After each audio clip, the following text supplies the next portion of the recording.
The engine scream is deafening. It isn't a memory. It's a physical force shaking his bones, filling his skull with molten metal. The Zero fighter vibrates around him, a fragile cage of canvas and fury. Through the canopy, a blur of sea and sky. His hands are steady on the controls. They have been trained for this final perfect gesture. In the cockpit, taped to the instrument panel, is a photograph. A woman, older, with kind eyes. His mother. He hasn't seen her in 2 years. Below it, a slip of paper with clumsy, painted characters. 7 lives. For Emperor and country. His comrades wrote it for him last night, their voices thick with sake and sacred fever. His mission is clear. The American carrier group is a dark smudge on the horizon, growing larger, surrounded by a lace of anti-aircraft fire. Other Zeros are already falling, blooming into fireballs of orange and black. He does not see them. He sees only the line. The line from his propeller to the flight deck of the largest ship. He begins his dive. The wind shrieks. The controls grow heavy. He is a human bullet. He whispers the prayer. His thumb finds the arming toggle. Then, a different crackle.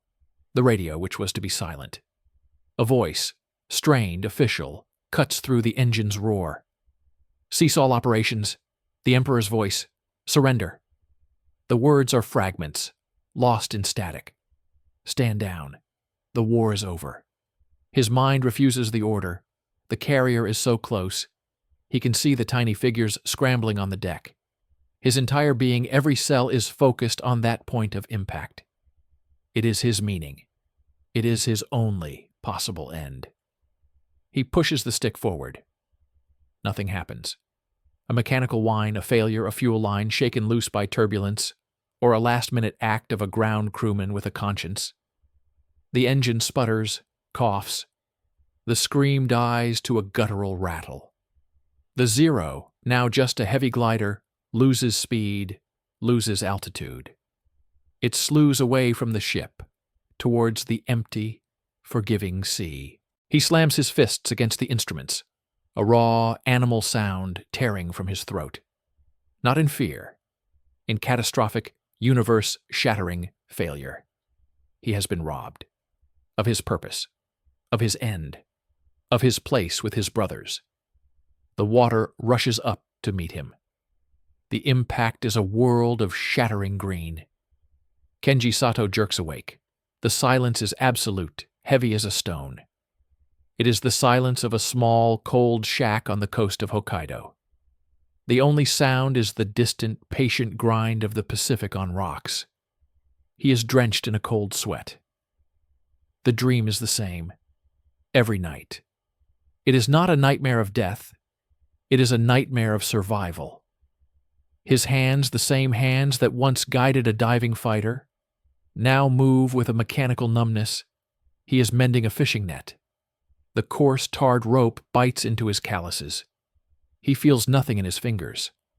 The feeling is all in his gut, a hollow, permanent void, lined with shame. He is a ghost. The village knows him as the silent fisherman, the man who arrived after the war, who speaks to no one, who stares at the horizon for hours. Japan has moved on. It builds factories and dreams of baseball. It wants to forget.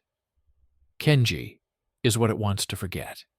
He is a living, breathing monument to a discarded, ugly fervor. The ghosts of his squadron are his only company. He drinks his barley tea. They drink nothing at all. That afternoon, the sea turns. The sky bruises. A storm gathers from the north. Kenji is in his small boat, pulling nets. The waves, once rhythmic, become steep, black walls. The wind howls with a different pitch than a Zero engine. It is a chaotic, mindless fury. His fellow fishermen scramble, faces masks of fear, fighting the chaos. Kenji goes still. His perception shifts.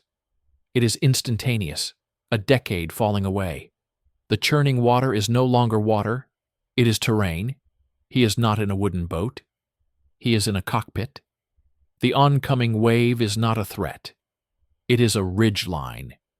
He calculates its speed, its height. He sees the trough behind it, a valley of relative calm.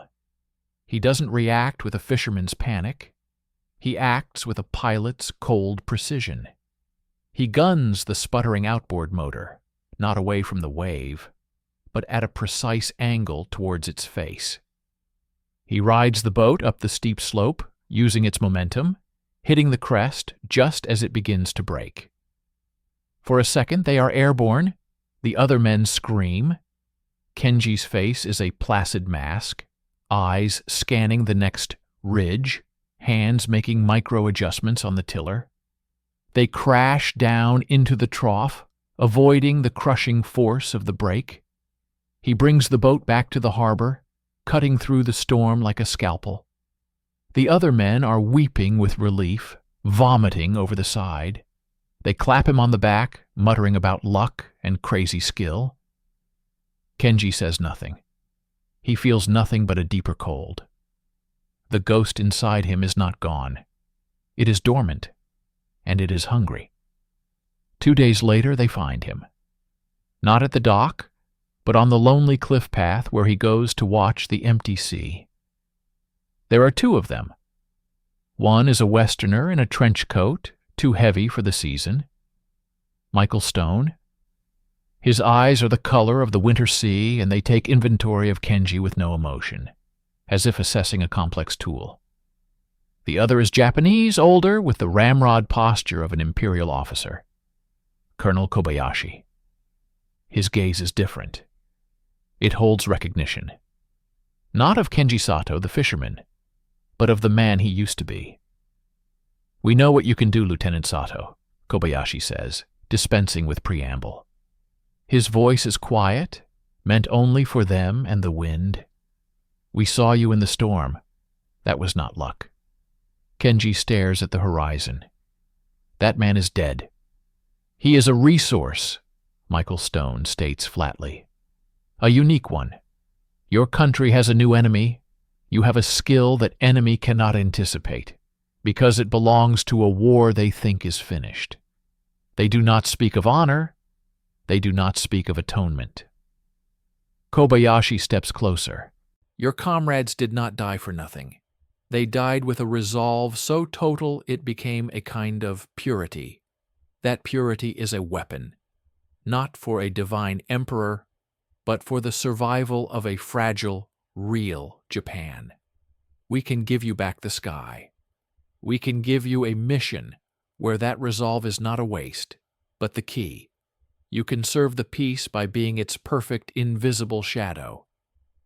He offers Kenji a small, grainy photograph. It is an aerial shot, taken from extreme altitude, blurry. It shows a complex of new buildings on a remote, snowy coastline. Soviet script on a warehouse door. "This is what they are building where no one can see. We need eyes that can fly where their radars are blind. Eyes that are not afraid to look." Kenji looks from the photograph to the endless gray ocean. For 10 years, he has been drowning in silence. This is not a lifeline. It is a different kind of abyss. It speaks directly to the hollow place inside him, offering not to fill it, but to give it a purpose, to point the unspent bullet of his life at a new target. That night, in a concrete room beneath a nondescript government building in Tokyo, Kenji Sato signs his name. The document is a single page. It lists no agency, no promises, only obligations. It transfers his existence from the realm of forgotten ghosts to the kingdom of official secrets. The pen is heavy. Michael Stone watches, a silent guardian of the new contract. Colonel Kobayashi stands by the door, a bridge between the man's past and his impossible future. Kenji signs. The sound of the pen on paper is a tiny scratch in the vast silence. But in his mind, it is the sound of an arming toggle being clicked to live. The engine of his dream does not roar with patriotic fury this time. It begins with a low, steady, professional hum, a tool being prepared for a precise, dirty job. He does not look at the ghosts of his comrades. He looks at the blank, gray wall. They are no longer behind him. They are waiting for him in the sky ahead. The chapter ends with the stark, clinical click of a folder being closed.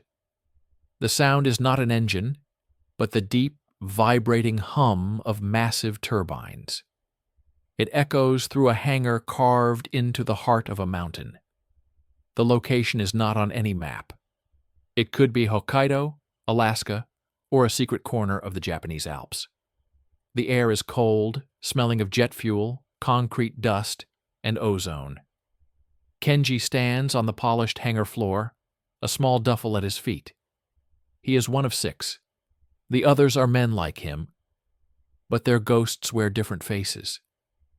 There is Jiro, who flew a rocket-powered suicide plane that failed to ignite on the launch rail.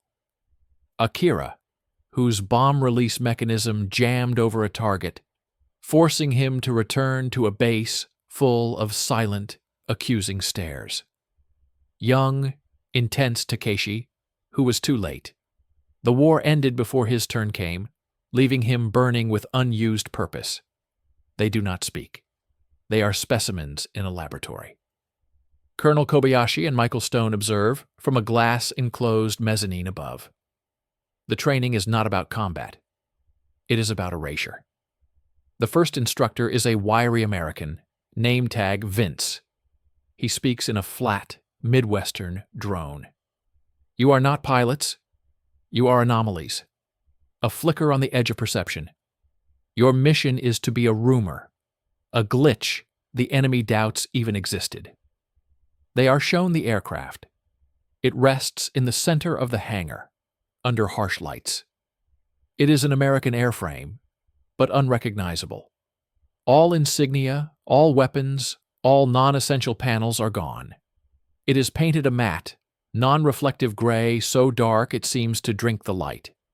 Its wings are elongated, its fuselage skeletal. It looks less like a plane and more like a ghost of one. This is a Grumman OV-1 Mohawk, Vince says. Heavily modified. We've stripped over 1,000 pounds. It has one camera. A panoramic high-resolution monster where the co-pilot used to sit. It has fuel. And it has you. That's it. Your only defense is that you are small, quiet, and you fly where they think nothing can. The physical training is brutal, designed not for strength, but for torturous endurance. Hours in centrifuges that simulate the gut-wrenching G-forces of nap-of-the-earth flying. Sessions in freezing water tanks, practicing escape from a sinking cockpit in complete darkness, heartbeats thundering as oxygen runs low. They are taught to control their breathing, to lower their heart rate on command. Panic is a luxury that cracks radar signatures. The flight simulations are where Kenji's ghost awakens fully. They sit in cockpits that are exact replicas, facing a 180-degree curved screen. The scenario begins. The coast of Kamchatka. Snow, rock, churning sea. Vince's voice is in their headsets. Soviet P-35 radar net. They're looking up. You are a seagull. You are a weather anomaly. You are nothing. Altitude, 50 feet above wave crests. Speed, 300 knots. If you go higher than 200 feet, you paint a bloom on their screen. If you go lower, you taste salt. Kenji's hands settle on the controls. The world outside the canopy disappears. The digital sea rushes towards him. His consciousness splits. One part feels the simulated vibration, watches the instruments. The other part is pure ancient instinct. He feels the pressure gradients, reads the water's texture for wind shear. He avoids the direct path, skimming valleys between waves, using the whitecaps as visual cover. Next to him, Akira is too rigid, fighting the controls. His simulated blip on the instructor's screen flickers, grows slightly larger. Akira, you're thinking. Vince's voice crackles cold. Stop thinking. Be the anomaly. You're a shadow. Shadows don't try. Akira's simulation ends with a flash of red light and a synthetic explosion sound. A simulated missile hit. In the silence, Akira doesn't move. His shoulders slumped. The shame is familiar. It is the shame of failure in a new, equally fatal game. The bonding happens not in words, but in shared silence and shared pain. One night, after a 12-hour simulation cycle, they sit in the barren mess hall. Takeshi, the young one, is vibrating with frustration. They treat us like machines, like expendable parts. Jiro, the oldest, stirs his cold soup. We were always expendable parts. The difference is, now we are being maintained. Kenji speaks for the first time on a personal level, his voice rough from disuse. In the war, the target was clear. A ship, a bridge, it was a pure transaction. Your life for a concrete thing. This, he gestures vaguely towards the hangar. This is different. We are stealing secrets. We are becoming secrets. We will die if we die for a file in a vault. It is not for a file, says a quiet voice. Colonel Kobayashi stands in the doorway. He enters, not as an officer now, but as a fellow ghost. He pours himself tea. It is for a balance. A scale so delicate your entire existence is the counterweight on one side. They build a missile base, we know. They move a fleet, we know. We do not attack, we know. Your purity is not in a fiery death. It is in the absolute silent clarity of the information you bring back. It is a colder purity, a harder one. He looks at each of them. You are not swords to be shattered. You are the finest, sharpest scalpels, invisible until the moment of the incision, and then invisible again. The next day is the first live flight, not over enemy territory, over the empty, icy sea near the base. Kenji straps into the real aircraft. The canopy closes with a definitive pressurized thump. The silence inside is profound. He starts the twin turboprop engines. Their whine is high-pitched, muted. This is not the roaring radial engine of his Zero. This is the sound of a surgical tool. He takes off. The mountain hangar door yawns open, revealing a slit of gray sky. He pushes the throttles. The modified Mohawk leaps forward, eager, light. It feels like flying a razor blade. He descends. The altimeter unwinds. 1,000 feet, 500, 200, 100. He pushes the nose down further. The world transforms. At 50 feet, speed, blurring everything, flying becomes an act of intimate, violent communion with the earth. The sea is no longer a surface. It is a rushing, detailed topography. He sees individual whitecaps, the oily swirl of currents, the shadow of a large fish just beneath the green glass. His body reacts before his mind can process, his hands and feet making constant tiny corrections, riding the pressure waves coming off the water. He flies along a sheer cliff face, so close he can see the strata of rock, the nests of birds. His shadow flits across the stone, a fleeting stain. He feels a terrifying, exhilarating freedom. This is not the straight suicidal dive of the past. This is a dance, a predatory, silent dance along the edge of the world. Here, his cursed skill has found its perfect, terrible expression. He is not a failed kamikaze. He is a phantom. And for the first time in a decade, the hollow place inside him is not filled. It is matched by the vast, empty, dangerous space outside his cockpit. He returns to base, lands with a whisper. As he shuts down the engines, The silence returns. Vince is waiting by the aircraft, clipboard in hand. He says nothing for a long moment, just studies Kenji's face, still flushed with adrenaline and focus. "Good," Vince finally says. A single measured word. "Now we start making you perfect." He turns and walks away. Kenji unstraps, his hands trembling slightly. Not from fear, from the shock of recognition. The ghost has found its machine. The School of Shadows has its first graduate. The real training, the training for the mission that will cross the line, begins now. The briefing room was a vault of silence. A large, vertical plexiglass map dominated the wall, lit from behind. A red line, thin as a nerve, snaked from a point in Hokkaido, across the slate gray of the Sea of Okhotsk, to kiss the coast of the Soviet Union. It avoided known radar installations, followed deep water channels, and terminated at a peninsula on Kamchatka. "Target Delta 7, Michael Stone said, his pointer tapping the peninsula. His voice was the only sound, dry and precise. "SIGINT suggests new construction. Your job is visual confirmation. Altitude profile is here." A blue arc appeared, hugging the contour of the sea.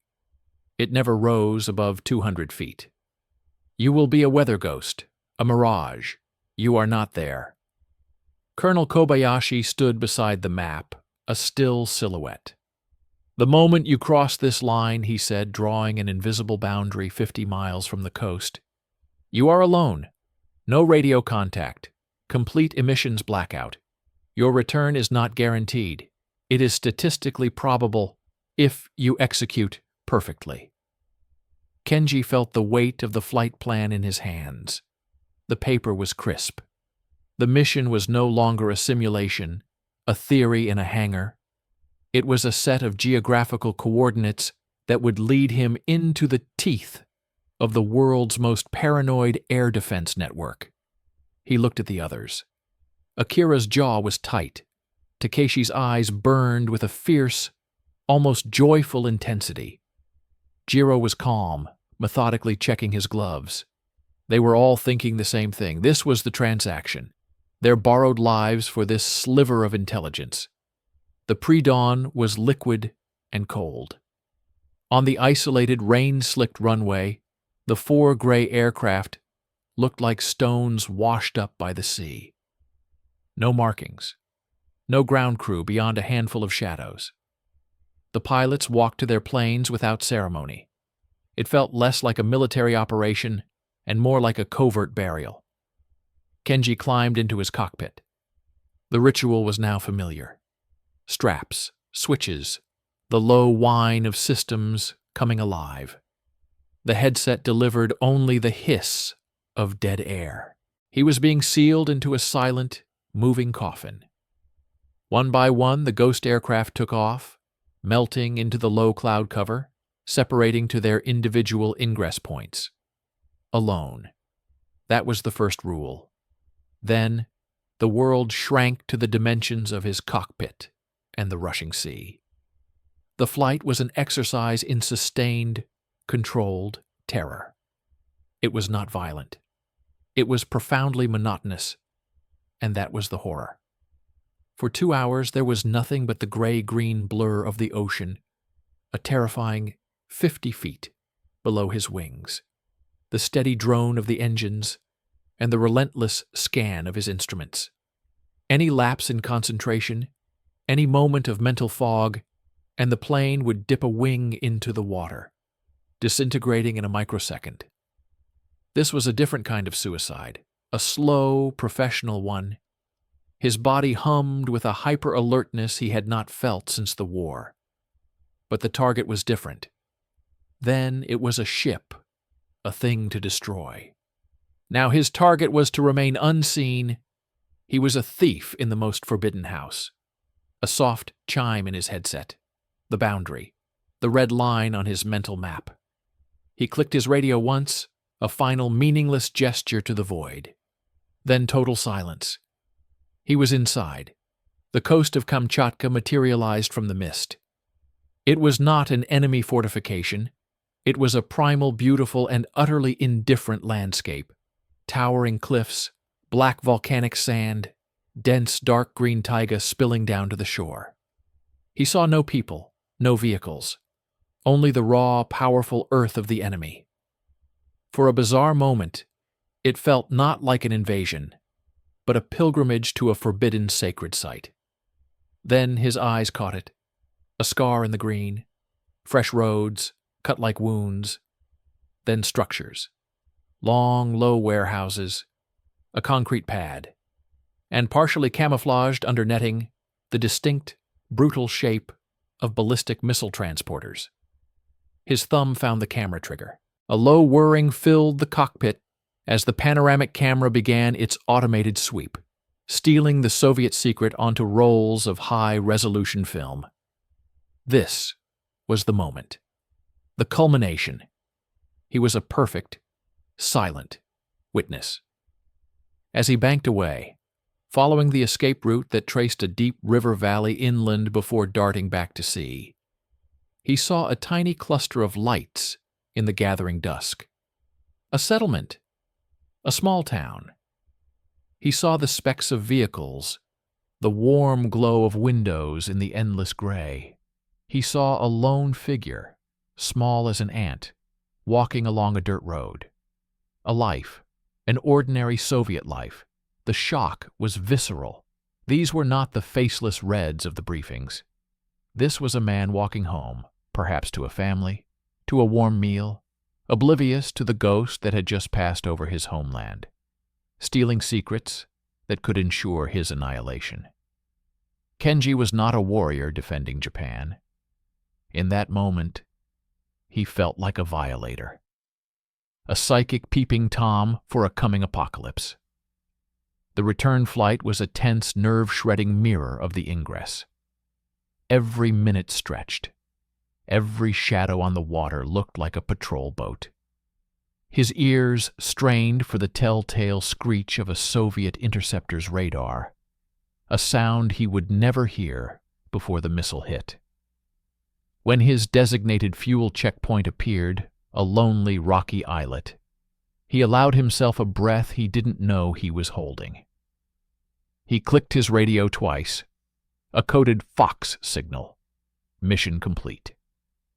Back in the hangar, under the sterile lights, it was a clinical victory. The film canisters were whisked away before the engines had fully cooled. Michael Stone examined the first wet negatives emerging from the lab, a faint, cold smile on his lips. Excellent resolution. They're building SS-4s. This is gold? The pilots stood together, still in their flight suits, the adrenaline leaching away, leaving a hollow, jangling fatigue. Takeshi was grinning, slapping Jiro's back. Akira looked pale, relieved. Kenji just felt numb. He had done it. He had been perfect. Colonel Kobayashi approached him. He did not offer congratulations. He studied Kenji's face, seeing the distance in his eyes. The first one is always the most difficult, Kobayashi said quietly. You have looked into the eye of the bear and stolen a hair from its muzzle. Remember, it is the hair that tells us if the bear is preparing to charge. You did not violate a man on a road. You may have just saved his life and a million others by giving us the choice not to fight. But Kenji's mind was elsewhere. It was in a small, warm-lit window in a cold, foreign land. He had not felt like a savior. He had felt like a ghost, and the haunting had just begun. In a secure communications room in Moscow, hours later, a report landed on the desk of Colonel Ilya Vasilyev of the KGB's Second Chief Directorate. It was a fragment. A bored radar operator at a remote outpost on Kamchatka had logged an anomalous atmospheric echo at extreme low altitude over Sector 7. It had lasted 3 seconds. He had almost dismissed it. Almost. Vasilyev, A man with the patience of a spider and a mind that connected obscure dots. Read the report. He looked at a map. He looked at the report again. He did not believe in atmospheric anomalies over missile construction sites. He picked up a direct line, his voice calm, deadly.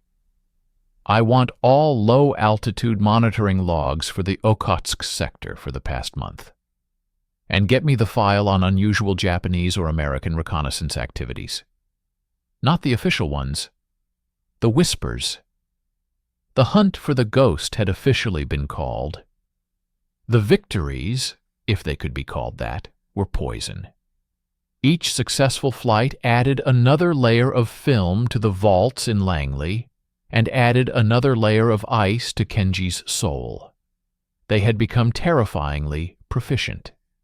The ghost flights were a dark, open secret among a handful of men who never spoke of them. The aircraft were refined further.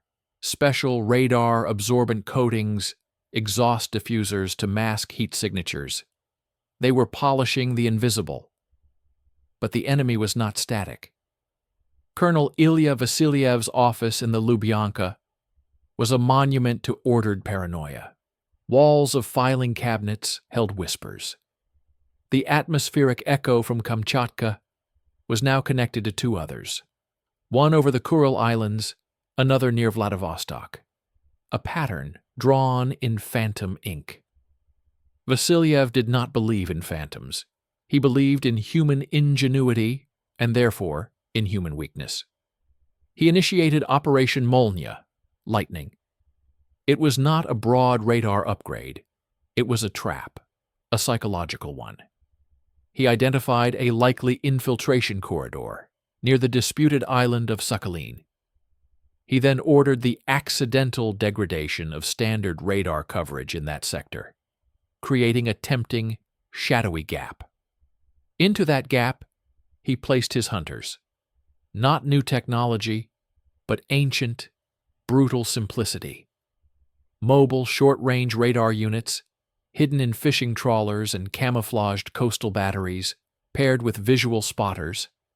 Hardened veterans with high-powered naval binoculars and sniper scope eyes. They were looking not for a blip on a screen, but for a silhouette against the twilight, for the faintest shimmer of contrail against a cloud. They were turning the hunters into the hunted by going back to the eyes of a human being. The mission was Takeshi's, young, fervent Takeshi, who saw each flight as a redemption for the war he missed. His target was a new Soviet early warning station rumored to be under construction on southern Sakhalin. The briefing noted reduced radar presence in the sector. It was marked as a medium-risk profile. Kenji felt a cold knot form in his stomach during the briefing. It was too clean. The enemy did not create gaps. They filled them with teeth. He tried to voice it, a low murmur to Colonel Kobayashi, after the others had left. The corridor. It feels like an open gate. Why is the gate open? Kobayashi's face was unreadable. Intelligence suggests a maintenance cycle, a bureaucratic oversight. It is a calculated risk. Takeshi is agile. He will be in and out before they can blink. It was the first time Kenji heard the language of the institution override the language of the warrior. Bureaucratic oversight. The Soviets were many things. Careless was not one of them. They watched Takeshi take off at dusk, his gray plane dissolving into the bruise-purple horizon like smoke. The routine silence of the operations bunker felt heavier this time. The clock ticked past his scheduled camera run window, then past his fuel-critical window for the return leg. Silence. An hour of deafening, screaming silence. Then, a broken, desperate signal, a prearranged distress pulse that was never meant to be used, burst through the static for exactly 2 seconds before being swallowed again. It came from a grid square deep over Sakhalin. Not the sea, the land. The bunker erupted into controlled chaos. Michael Stone's face went from pale to granite. He's down, or he's running. We have no eyes. We have nothing. Colonel Kobayashi stood motionless, his eyes closed. The cost of their shadow war had just been given a name and a face. Activate contingency silence. No signals, no searches. He is lost. The word lost hung in the air. It meant captured. It meant being broken in a KGB interrogation cellar. His knowledge of the program, of the aircraft, of them, spilling out. Or it meant dead in a fiery wreck in a Soviet forest. His body and his secret slowly being picked over by Vasiliev's men. For Kenji, the world tunneled. Takeshi was not just a comrade. He was the reflection of Kenji's own unused youth, the zealot's fire that had been beaten out of him by survival. His failure to stop the mission felt like a second, catastrophic failure. A failure to protect the very meaning he was supposed to embody. The reaction was not paralysis, but a colder, more terrible mobilization. Within 12 hours, a new, stark mission folder was in Kenji's hands. Operation Phantom Retrieval. It was not a rescue. It was an autopsy. He was to fly the same route, one last time, to penetrate the same gap, to fly over the estimated crash site, to photograph the wreckage, to assess Soviet activity, to see if Takeshi was in one piece, and if so, what pieces the Soviets had. It was a mission to confirm the death of a friend and the possible exposure of their entire world. Its success metric was information, not survival. The probability of return was listed as low. Michael Stone presented it with chilling clarity. We need to know what they know. You are the only one who can get close enough to see. You understand the stakes. Kenji did not look at the file. He looked at the empty chair in the ready room where Takeshi used to sit.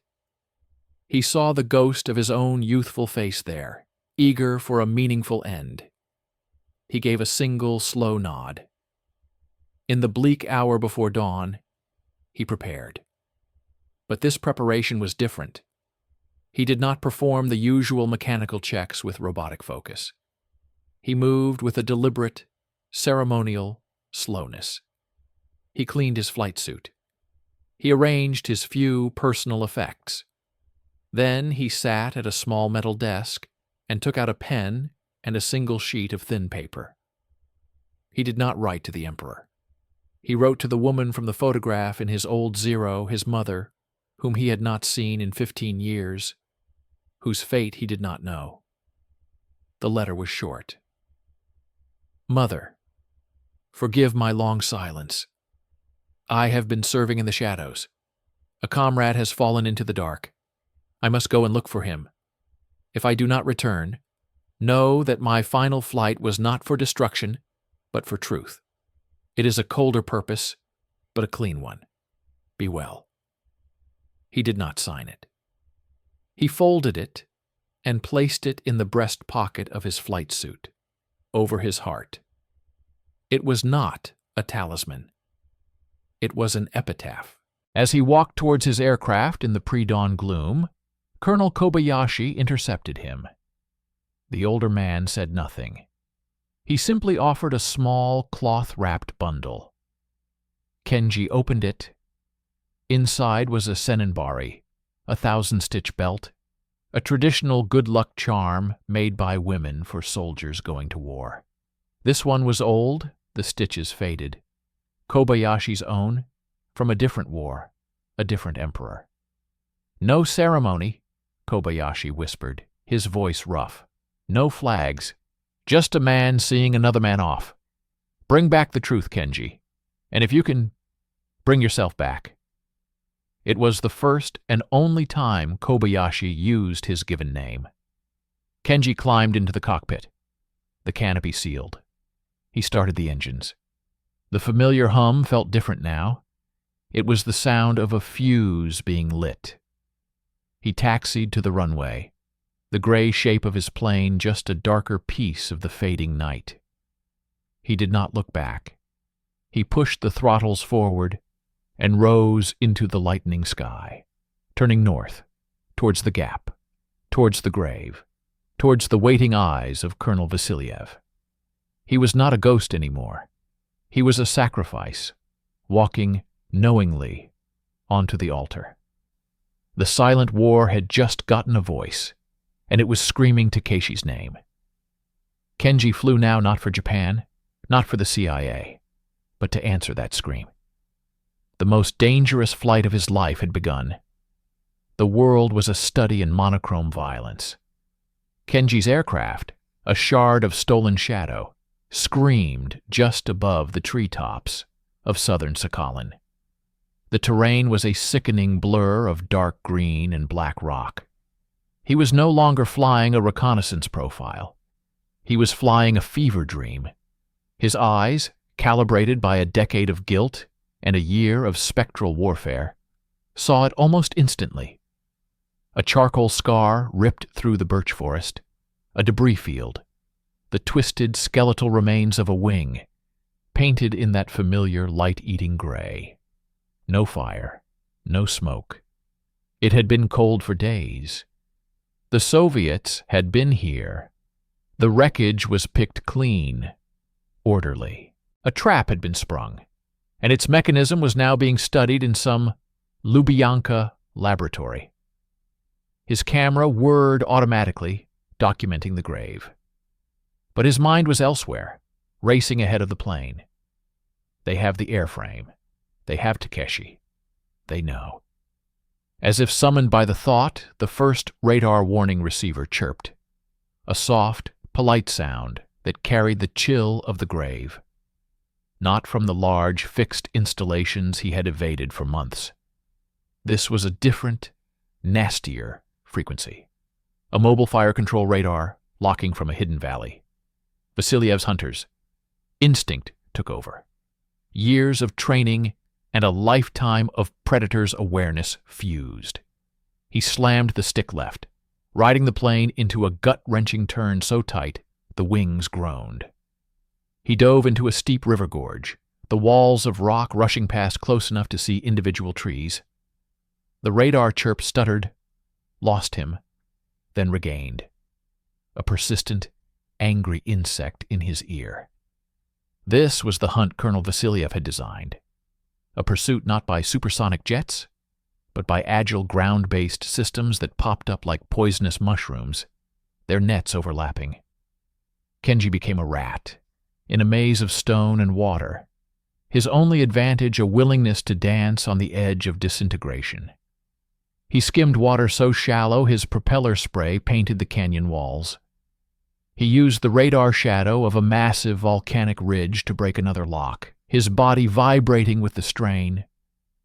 For 20 minutes, it was a sublime, terrifying ballet. He was using every ounce of the cursed skill that had brought him here, not to deliver death, but to defy it. He was the perfect phantom. He finally broke into the clear over the relative safety of the La Perouse Strait, the open frozen sea. The radar warnings faded. The Soviet coast receded behind him. A ragged, burning hope ignited in his chest. He had seen. He had survived. He had the film. He could warn them. He keyed his encrypted radio, a prearranged squawk to signal his return to the designated corridor. Ghost 1, feet wet, heading home. Silence. Then, a new sound. A different, higher-pitched screech from his warning receiver. An American AN/APS-20 search radar, from the south, from the direction of home. Before his brain could process the betrayal, his cockpit flooded with a sharp, insistent electronic tone. An IFF interrogator. The identification friend or foe system. The system that told Allied air defenses he was a friendly. He fumbled for the transponder toggle, his fingers slick with sweat. It was already active. It was responding. But the screech didn't stop. It intensified. The system on the American destroyer, or airborne early warning plane, was not receiving the correct, daily updated coded response. His codes were hours out of date, a security measure he wasn't briefed on, a consequence of the panic after Takeshi's loss. To them, he was not a returning ghost. He was a bogey, a Soviet intruder sneaking in from the north. Ghost 1, this is Sentinel. Authenticate Bravo Charlie 7. A tense American voice crackled in his headset. He couldn't. He didn't have the code. Sentinel, this is Ghost 1, Operation Phantom. I am a friendly. Do not engage. His voice was raw, a scream into the void. Unidentified aircraft, you are in a prohibited zone. Turn to heading 180 and climb to 10,000 for inspection, or you will be fired upon. Climb? It was suicide. To climb was to present a perfect, slow target for the Soviets behind him and confirm for the Americans a hostile profile. He was trapped in a diabolical vice of his own side's making. He kept low, desperate. Kobayashi, Stone, somebody, talk to them. Only Static replied. The secure channel to his handlers was dead. Cut off. They had heard his signal, knew he was returning hot, and had severed the link. Plausible deniability. The final, logical step for a ghost. The screech became a sustained, solid lock. The missile launch warning screamed. He saw them then, in the high, clear sky above him. Two sleek, silver shapes catching the morning sun. U.S. Navy F-8 Crusaders. They rolled into attack dives. This was the true, unforgiving math of the silent war. He was worth less than the secret he carried, the secret of his own existence. There was no rage, no fear, only a profound, crushing clarity. He would not be captured by the Soviets. He would not be shot down by the Americans. He would not give them the wreckage. He would complete his final mission with the only tool he had left, his own obliteration. He pulled the throttles to idle. He reached up with a calm hand and flipped every switch he could find. Master power, transponder, IFF, radios. He silenced the screaming electronics. The cockpit went quiet, save for the wind. He looked at the cold, gray sea ahead. He thought of his mother's unread letter over his heart. He thought of Takeshi, lost in the dark. He thought of the warm window on Kamchatka. With gentle, precise movements, Kenji Sato pushed the control stick forward. The gray aircraft, now utterly silent and electronically dead, nose down. It descended in a smooth, deliberate curve towards the empty, freezing water. It did not look like a crash. It looked like a homecoming. The lead Crusader pilot, peering down, saw the tiny gray shape vanish into a vast, white splash. No explosion, no debris field. Just a spreading circle of foam, quickly smoothed by the waves. Sentinel, bogey is down. No shoot. Visual confirm. Total loss. In the operations bunker, Michael Stone received the report. He closed a file. Colonel Kobayashi stood by the window, his back to the room, his hand gripping the faded senenbari he had kept for himself. He did not turn around. Epilogue. The present day. A sterile digital archive. Declassified documents scroll on a screen. Lines of text are blacked out, but the bones of Operation Silent Alley are visible. Modified aircraft, covert flights, civilian contractor pilots. The documents close. We are on a high, wind-swept cliff in Hokkaido. An old man with a face like weathered stone stands looking at the sea. It is Kenji. His eyes are milky with cataracts, but they are fixed on the horizon. The letter to his mother was never sent. He did not die in the crash. He was pulled, half dead and hypothermic, from the water by the crew of a Japanese fishing boat that was not there by accident, a final, unsanctioned mercy from Kobayashi's network. He has lived for 60 years as another man, in another silence. A young journalist, a granddaughter of Jiro perhaps, approaches him carefully. She has pieced together fragments from declassified American files and the drunken whispers of old, broken men. "Mr. Sato, is it true? Did you fly for them? Did you know my grandfather?" Kenji does not look at her. He watches the commercial airliners, serene and bright, crossing the sky where he once danced with death. They are filled with people traveling between Japan and Russia, between America and China. The silent war is a forgotten footnote. He finally speaks, his voice a dry rustle, almost lost in the wind. There were no heroes, only ghosts, and the sea was very cold. He turns and walks slowly away, along the cliff path, back into the obscurity he was trained for. The ultimate secret was not the missions, nor the planes. It was the cost, measured in the silence of men who saved a world that would never know their names, and in the eternal winter that settled in their souls.